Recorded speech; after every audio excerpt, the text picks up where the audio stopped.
Welcome to the Courageous Entrepreneur Show. This is the show that shares information and inspiration to help you break free from self-doubt, limiting beliefs, and disempowering patterns, and break through to create the thriving, successful business you dream of and deserve. I'm your host, Winnie Anderson. I interview entrepreneurs who've overcome amazing challenges to create success on their terms, and experts who share insight and practical information that can help you get past your blocks and move forward with courage, confidence, and clarity.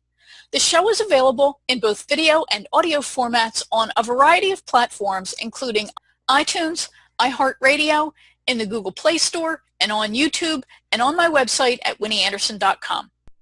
If you like what you hear, I hope you'll share the show with others, and I hope you'll decide to become a member of my community.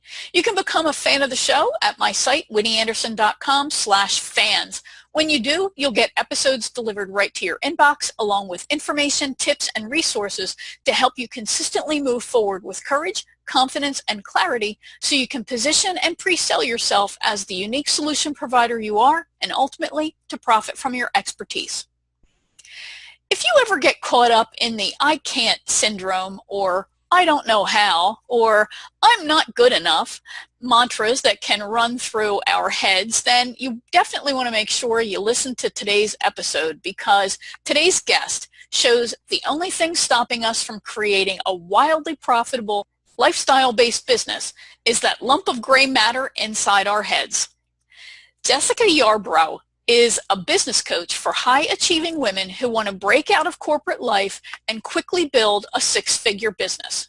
She's a former corporate executive who followed her heart and ended up having to move back in with her parents as she rebuilt her life and career. Listen in as Jessica shares how she went from a passion-centered profession to unemployed, living with her parents and collecting food stamps to feed her baby daughter. How she began to rise up to create the thriving coaching practice she has today and do it all in just 18 months. How she dealt with the voice inside her that told her to go get a job, as well as the voice of her parents telling her to get one.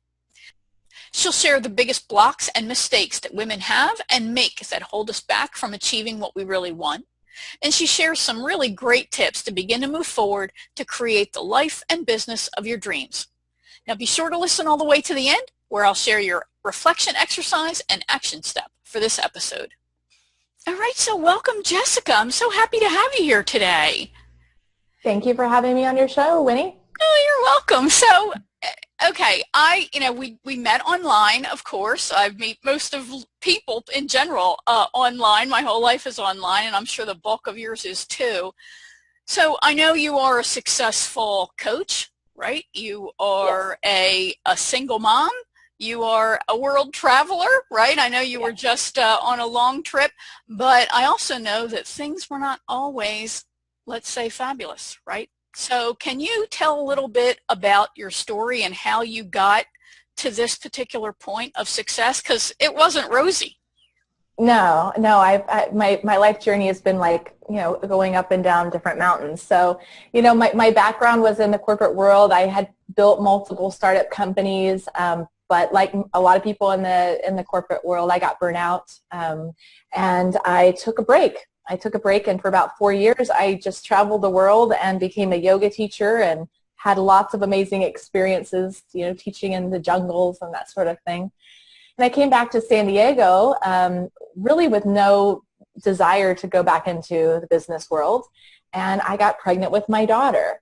And she was a surprise, the best surprise ever, but a surprise at that. And I became a single mom because the man was not at all in the picture. And it was an extremely vulnerable time for me.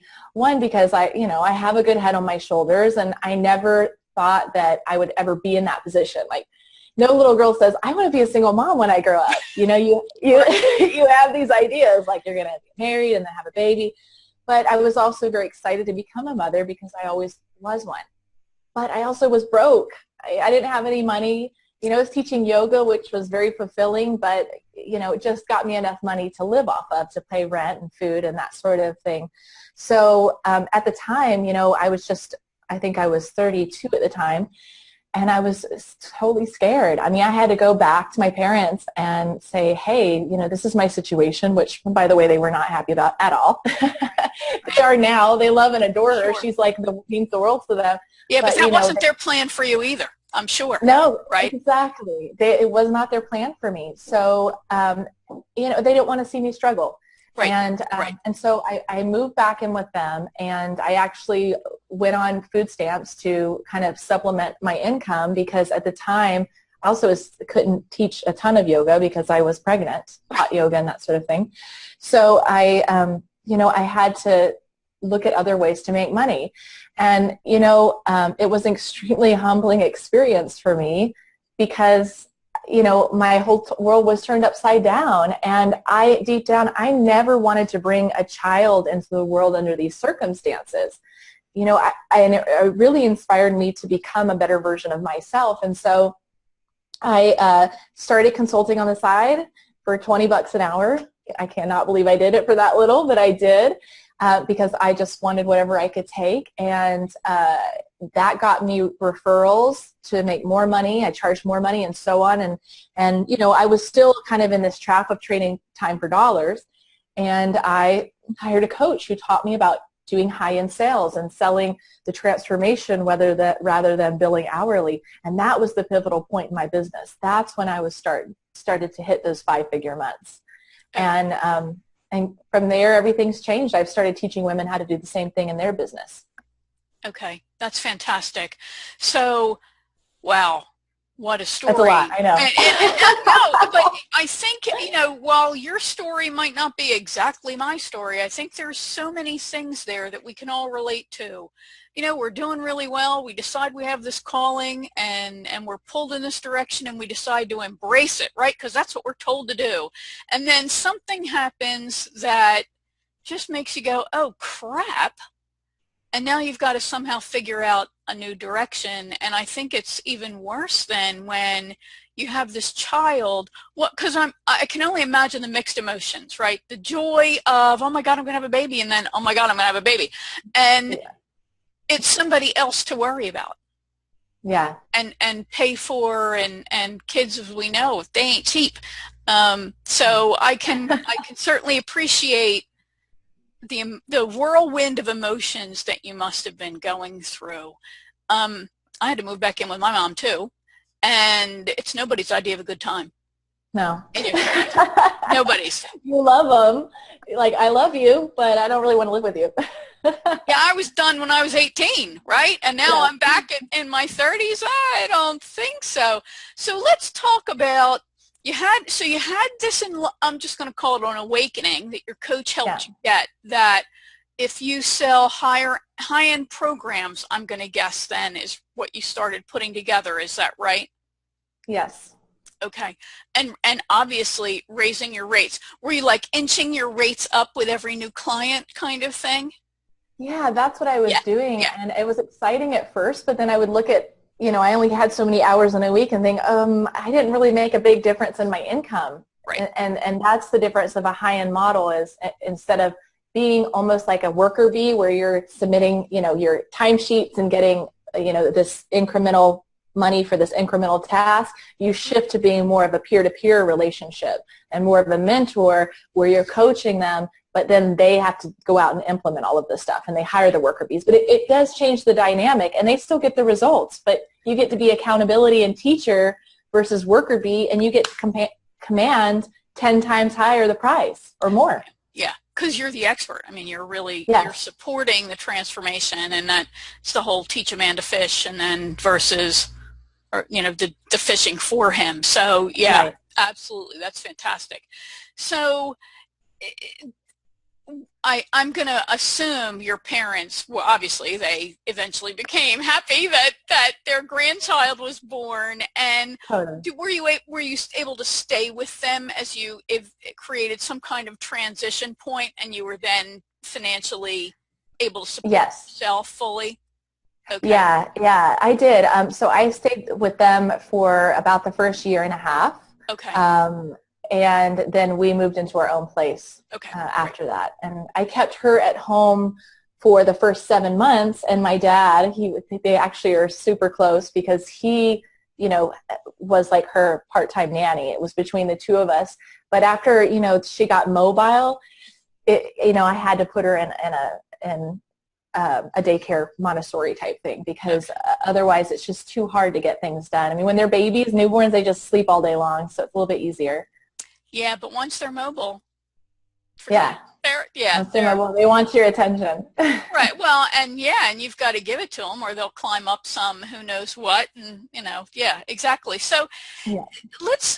did you ever have that moment when you thought, oh my God, I should just get a job because this is too hard?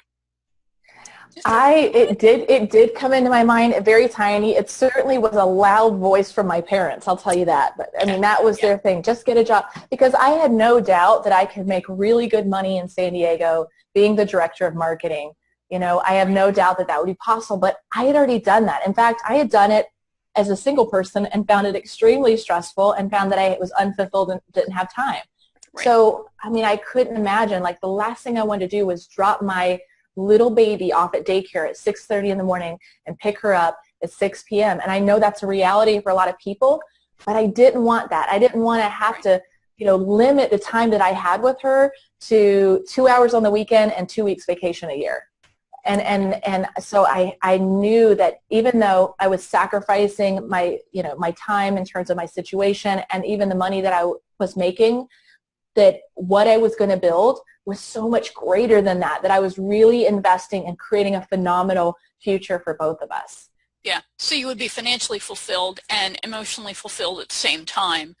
But I know that our environment is so super critical to our success. And when you have people in it, especially parents who are saying, how about a job? How did you deal with that, with listening to them? And I'm sure they were doing this from a spirit of, we're tired of worrying about you, get a paycheck.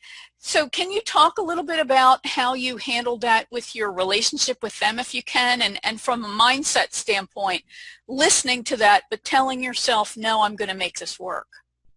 Yeah, I think it's really important that you learn to minimize those negative external influences. I mean, we live in a society, whether it's our parents or family and friends or everything out there saying that why you can't do something. Right. So when those thoughts come in, you have to go into your deeper why. And for me, that was looking at this little baby and knowing I want something greater for us. And that's not going to come with a director of marketing job.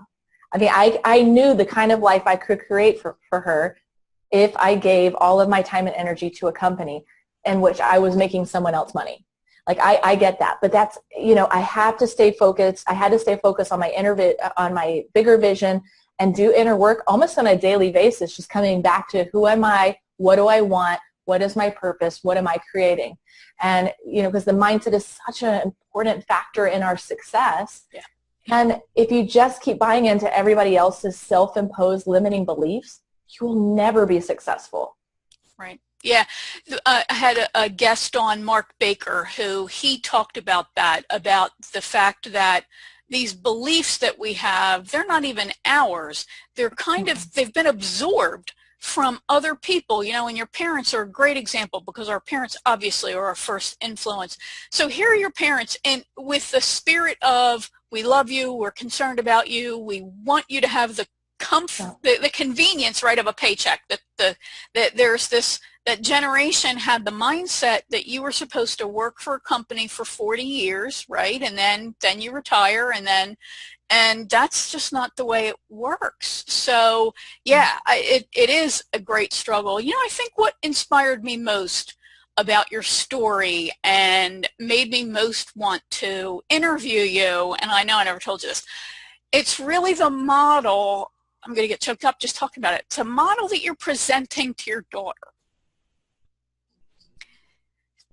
Because, wow, I really am getting choked up. Because when I was a kid, there were actually 3 women who owned businesses in the little town that I grew up in. Well, I didn't want to do what they did. You know, one owned a restaurant, one owned the dry cleaner, so I'm sure she made a fortune, and one had some other business. But I just never saw myself in that, you know, and I think that that's probably, I'm going to trust, that's going to be incredibly inspiring to your daughter. Because why couldn't I do this? I see mommy do it all the time. Yeah. Well, thank you for sharing that. That means a lot. And I try to tell people, to women, that all the time. It's like, your children are watching you. And so if they see you Right. give up and go with status quo, that's what you're showing them to do. You know, Yeah. I mean, I don't even know if my daughter's going to go to college. You know, I really don't. She Right. might not. If she wants to, I'll pay for it. But I want to show her that she really can create that freedom, Right. you know, and if she says, I want to, you know, go work in an office, fine. But she knows that she has that option to create whatever she wants. And I'm going to teach her internet marketing. I'm going to teach her all of this stuff and let her decide. And it's the Yeah. same thing with traveling, showing her that, like, you really are the captain of your destiny. Like, you are the author of your life. You know, you don't have to accept what 90% of the population is doing. Yeah. You can make your mark on the world, and you should. You should use your God-given talents, you know, to build something that really is fulfilling and sustainable. Right. That's why you're given them to begin with, right? You have to Yes. make an impact. Yeah. Yeah, I think that for any entrepreneur, I think there's that struggle between what your dream is and then the voice, right, in your head, and then these other voices from people who are in your life who, for whatever reason, are projecting these beliefs that they have onto you. Don't do it, just go get a job, it'll be a lot easier, don't work so hard, etc. And saying, and having the courage to say, really, no, I'm going to keep moving forward. I've got this, I'm going to be okay. So I really do admire you.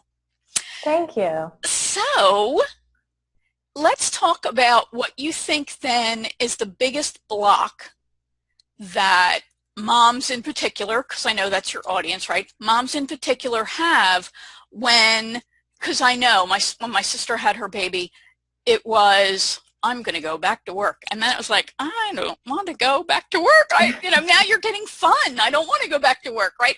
So what blocks do you think are the biggest ones for the moms who are torn between, do I stay or do I go to work for myself? Yeah, I mean, I feel like, one, it's the security that they're giving up. So, you know, am I going to be able to replace my income? And yes, you can. So for all of those listening, you absolutely can. You just need the right strategy, and you need to be committed and dedicated to it. The other one is time. You know, I don't have the time. Well, there's 24 hours in a day. You know, a lot of people waste a lot of their precious time watching, you know, TV or scrolling through Facebook land. So it's about that time management. So again, here's the thing. You have to really want it, because so many people are going to throw roadblocks up. You're going to get your own self-doubts. You're going to get, you know, other people's self-doubts. You know, you're going to have to learn to sell and things like that that you might not be comfortable with. So it's going to stretch you and allow you to emerge and become a bigger, better, you know, more well-rounded person, to become the leader that, you know, deep down you are. So you have to really want it. And I see it all the time. I have some amazing female friends, and I'm like, what are you doing? They cried so hard when had to go back to work. And I'm like, you're brilliant, but they don't believe in themselves enough to take that leap. And even if I really believe in you, but you don't believe in yourself, I can't help you. So you've got to, and what happens is most people have to have a breaking point first. And I know, you know, that's where you have a breakdown or spiritual awakening or whatever you want to call it. You have to get fed up enough to say no more. And some people, it's in their 30s. Some people, it's in their 50s. So Yeah. when that No. happens. So you've been in my closet, and you've been, that's exactly what happened. I mean, I think you're right. I don't know why it is that human nature is that way, but it takes us to hit bottom, whatever that bottom is for each of us, before we go, all right, I got to fix this. I can't do it anymore. And then, you know, we start that to make real rapid progress, but you know, we have to get miserable before we do that. So yeah, it would be nice if we could save a few people from hitting rock bottom and turn themselves around. So let's talk about then the mistakes that you see. I mean, I know that this belief it's so pervasive, it can be both a block and then can trip you up as you continue to move forward. I mentioned Mark Baker. One of the other things that he mentioned, and I'll include a link to his episode in a show note because it was great. One of the things though that he mentioned was that these doubts that we have, sometimes they never really go away. They just kind of hide. And then when we're ready to make that next leap, they might say, hey, okay, you did this okay, but I don't know, that's scary. Don't do it. Don't do it. Did you find that you had to completely, I call it ratcheting your mindset. Did you find that you had to ratchet your mindset as you began to up-level that business?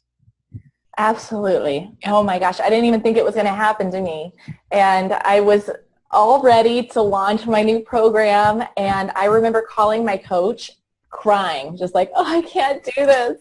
I'm not worthy. Like, I don't know enough and no one's going to buy this. And, you know, basically the whole like line of mindset excuses that I hear from all my clients, we all have the same ones, by the way. And he said, wait a minute. And he reflected that back to me, you know, my experience, you know, all that I've done, all that I've achieved, you know, that I have, you know, well, just, I don't need to prove it to you. But, you know, he just reframed it in the way it was like, oh yeah, this is not even me talking. And even when I was saying it, I didn't even believe it. It was weird.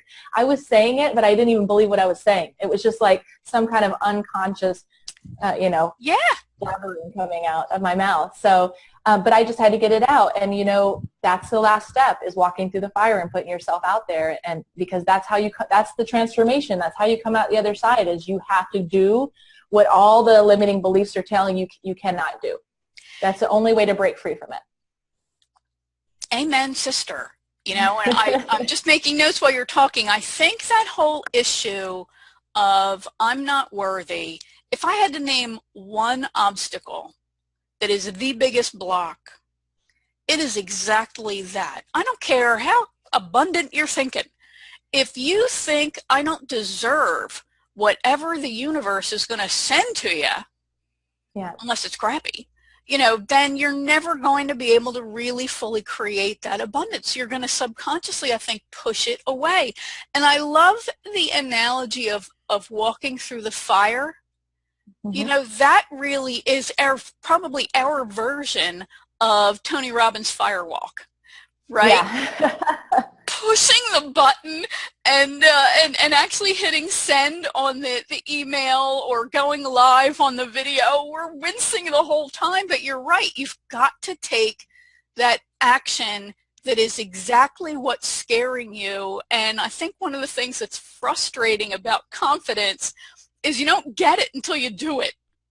Yeah. It takes courage to actually hit the button, but then I did that and it didn't break and nobody hated me and yeah, I think that's really awesome. So let's talk about the tips then. So what tips do you have for a couple of tips that you have for folks who are still in the doubting range and who are ready to make that leap or think they are? Well, I think for one, you need to get really super focused on what you want to offer. Know who you are, your gifts, your skills. You make sure they're ones that, you know, people are willing to pay top dollar for. I see a lot of women make the mistake of starting a business and, you know, they decide they're going to be more boutique-y and offer a bunch of different services. And again, just like I mentioned, it's putting you at that lower level task, VA type, you know, person. And really what you want to do is establish yourself as more of a mentor, authority, expert type person. So if you can really hone in on what is your, you know, your unique brilliance, the gifts that you have that no one else has, and build the foundation for your business around that, you're going to have a lot more success. And another thing, don't be swayed in the process, because that's another thing I see women do. You know, case in point, a girl that's friended me on Facebook, she's a vegan health coach, and then she also does social media consulting. completely unrelated. So how will I ever see her as an expert in either? Right. You know, and I have another, yeah, and I have another one who is, she is some other kind of like health coach, and then she put another post, hey, I'm doing, you know, I need, you know, some graphic design work here and there, you know, because she needed the money. And again, I will never see her as an expert authority figure. So choose one. It doesn't mean you can't branch out later, but you want to become known for something. You want to know if somebody says, I need to get, you know, my money mindset in order, I want to talk to Jessica, or I want to know how to begin, you know, become visible on Facebook. I need to talk to Stacy. You want to become synonymous with whatever problem that you're solving. And then as you grow your raving fans, you can start to push other programs to them. But become known and stay focused on, you know, your vision. Yeah, that's a really, really great tip. And I think that, yeah, we start to feel like this rock I'm pushing is really heavy and it's not really working. So maybe I ought to do this little pebble thing over here, when in actuality, you're right. That's the thing that really makes people then question, do you really have a brand as an expert? Are you really seen Right. as the expert in their eyes? So you would say then focus and consistency are those things that really help you start conveying expertise to an audience? Absolutely. Everything that you put out there needs to be consistent. This is who I am. This is who I serve. This is what I do every day. This is who I am. This is what I do. This is who I serve. You know, and that is what everything should be about. There, you know, try not to. Another mistake is to get sidetracked by looking at what other people are doing, and, you know, the comparatitis, Right. the disease of comparing, and allow that to pull you in a million different directions. It happens all the time. Stay focused and you will get traction, but you have to consistently show up as the leader, because people are wanting to be led, but their perception of you is what you present to them. And so you have to be consistent and just go for it. This is who I am. This is what I'm about. This is who I help. Yeah. That sort of thing every day and all that you do. Yeah, that's a really great big tip, because I think it is so easy to get distracted, and it's that doubt that then starts creeping into our head. Is this really working? I'm not seeing much of a result, but I think of it almost as that snowball, right? That you start rolling in the snow and it gets bigger and bigger and bigger over time. And then it becomes really super heavy when it's so big, but it starts to gain its own energy as you roll it down the hill, and it becomes even bigger faster. So I think that we've got to all work to get to that top of the hill for it to start rolling down really well. Is there any one thing that you advocate for building authority other than, and I think that issue about nailing your message is so critical and we minimize it. What do you think is your favorite way to communicate and convey your authority? Is it video? Is it social media? What do you think it is?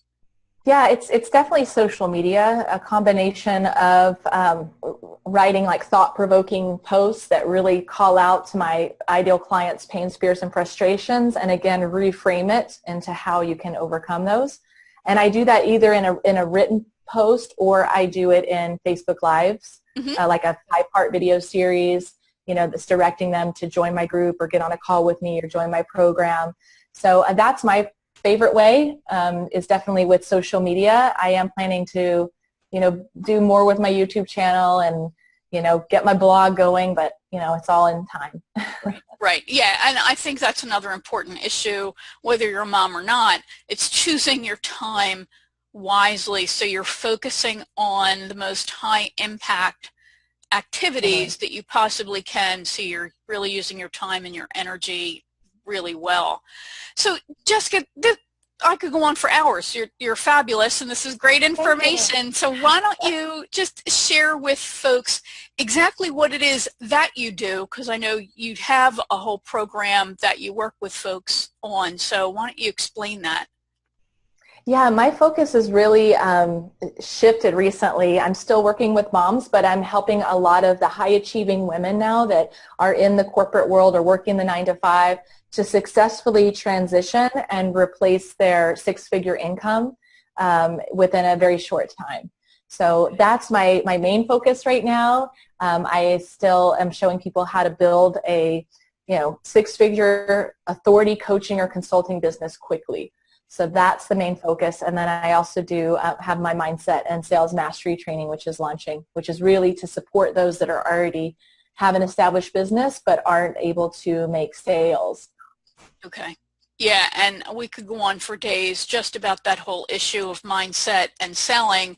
So many people think it's icky, but Yeah. you've got to do it to have clients. I mean, it's great that you're fabulous at what you do, but if nobody knows it and nobody understands how you can help them, nobody's going to give me any money. Right. Right? So it's that simple. Yeah. So every person needs to have a smooth process that they take folks through to make the sales they need, right? Yep, absolutely. Okay, super. So we'll have links to all of your programs, and what's the best way for folks to learn more about you and to connect with you? Yeah, definitely jessicayarbrough.com, my website, or connect with my Facebook business page, Jessica Okay. Yarbrough. Outstanding. And we'll have links to all of that in the show notes. Thank you so much, Jessica. It's been great meeting you. Love chatting with you, and I look forward to seeing big things from you soon. Awesome. Thanks so much, Winnie. Well, I hope you found that as interesting and helpful as I did. Jessica is really amazing. If you liked this episode, I hope you'll leave a positive review for it on the platform where you consumed it, and please share it among your communities so others who would benefit from the show, and particularly this episode, can receive it. You can get episodes sent right to your inbox each week when you become a fan of the show and join my community at winnieanderson.com/fans. When you do, you'll also receive articles, resources, and special offers on courses and other opportunities that will help you come out of hiding, educate and inspire your potential clients while elevating yourself as the unique trusted advisor you are. You'll be able to move forward with courage, confidence, and clarity. All right, so your reflection exercise. Boy, here's another episode that I could take in several directions. I found myself thinking about this for days after the interview. So, maybe you've been at or you are in a low point in your life, and you might feel as though you're out of options. Well, Jessica certainly seemed to be, and that's why she had to move back in with her parents. But what if this bad thing that you are experiencing right now, or you have experienced, that you're living through, that you think is the worst thing imaginable right now, and that has you thinking you're trapped? What if it's really a springboard to your best life? I recently had a friend of mine and past guest on the show, Gretchen Bruner, ask me that question. And I have to tell you, it certainly changed my perspective. So I'm going to ask you that again. What if you think that this rotten spot that you're in and that you think has you trapped or that you can't break out of, what if that is really a springboard to your best life and best business ever? What if it's a springboard to everything you've ever dreamed possible for yourself and those that you touch? Well, when you think about it, that's really where Jessica was. She was sure that, how did I get here? This is just a mess. Nobody in their 30s wants to move back in with their parents. It happened to me when I was in my 30s, and I wasn't too happy about it either. So you want to really stop and think about, what talents do you have that people would pay for? Can you package them into an offering of some sort? And do you find people asking for something that maybe is different from what you're actually offering? If you're looking at just getting started, you don't want to make the mistake that so many of us do and discount your prior experience as not being related to the work that you're doing. Trust me, somehow it is. It really is related, and those wins and accomplishments, the work that you did, are what you really need to emphasize until you start creating those big wins outside of your corporate past. But don't minimize what you've done, and don't minimize the wins that you've had, because that's all proof of your ability. Okay, so your action step. If you're already out on your own, I want you to gather your data and look at where you are. I want you to look at your revenue, look at your cash flow, your expenses, your debt, and look at where the successes have been in your business. What has been working? And you might have to admit to yourself that you're just kind of throwing spaghetti at the wall to see if something is going to stick. I want you to look at what you are consistently doing to build your brand, to position and pre-sell yourself as the trusted authority you are, and then what are you doing to help people make that next step closer? Are you inviting people to take that next step, whatever that next step is reasonable for them, and that helps you further decide they're either going to be a good client for you, they're not going to be a good client for you, this is the offering that would be right for them. You want to identify the actions that you can take now to begin to improve in. This does not mean that you're going to beat yourself up. You're going to work really hard to detach from the outcome, and that's why I want you to use data to help you look at that. And I can tell you, I know how painful it is, because you're looking at numbers and you wish they were more. No matter where you are in your business, I'm going to bet one thing we have in common is we both want more. So try very hard not to beat yourself up, but I want you to look frankly and honestly at the data and what is it telling you? Where can you and should you be putting your time and effort in order to create the outcome that you really do want? Raise your rates if that's what you need to do. And I'm going to bet that's what you need to do. It's what I need to do. Improve your offerings. Pick one that is the most profitable for you, has the most impact, that you know you can really promote because of past wins that you've had. And if you feel like you don't have enough wins, then you really want to revisit that, because I'm going to bet you do. And you want to start creating them. But again, don't minimize past work and the past wins that you have had. You want to really look at clearly differentiating yourself by speaking to a narrow yet passionate segment of the population. I've shared a quote before with you that is from Suzanne Falter Barnes when she was a marketing consultant, and she said you want to have a focus that is an inch wide and a mile deep. So, and I want you to then take action, right? You know what needs to be done. Don't look outside of yourself for that validation and instruction. You know in your heart where you should be putting the most effort in order to have the biggest payoff. What you might need is some accountability. You might need some help thinking through your issues and decisions. I want you to tune into your inner chatter, though, and if you discover the voice inside you is working to hold you back, I want you to tell it to shut up and say a prayer for courage and wisdom. And remember, take action. It will seem kind of counterintuitive, but when you can muster the courage to take that action, that's what then helps you raise your confidence. Action in the face of fear, that is the definition of courage. So even if it's a baby step, take it.